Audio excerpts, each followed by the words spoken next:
would that I could become a BCS cadre.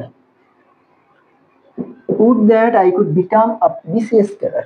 আমি যদি একজন BCS cadre হতে পারতাম, তখন দেখেন কি দাঁড়াচ্ছে, আমি would that এর বদলে আমি দিচ্ছি হচ্ছে, বা ধরেন আপনি BCS cadre এর বদলে দিতেন lecturer of MPO college or মাদ্রাসা, সেক্ষেত্রে সেটা হতে পারত। আচ্ছা, তো এখন দেখেন কি হবে, would that এর বদলে আপনি দিলেন হচ্ছে সাবজেক্ট প্লাস উইশ, তাহলে আই উইশ দিলেন আপনি, subject plus wish I wish.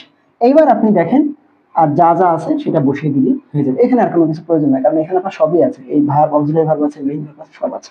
তো দেখেন কি দেখাচ্ছে, I wish I could become BCS cadre.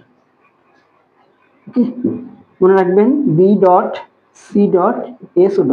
আপনারা কিন্তু এটা দেন না, অর্থাৎ আপনারা কিন্তু BCS এর পর আর কিছু দেন, এটা কিন্তু ঠিক না। ওটাও তো একটা সংক্ষিপ্ত রূপ, বাংলাদেশ সিভিল সার্ভিস, 3টা ওয়ার্ডের সংক্ষিপ্ত রূপ। আপনি কেন একটা আবার মাঝখানে যে এস ডট না দেওয়া থাকবেন, এটা তো ঠিক না।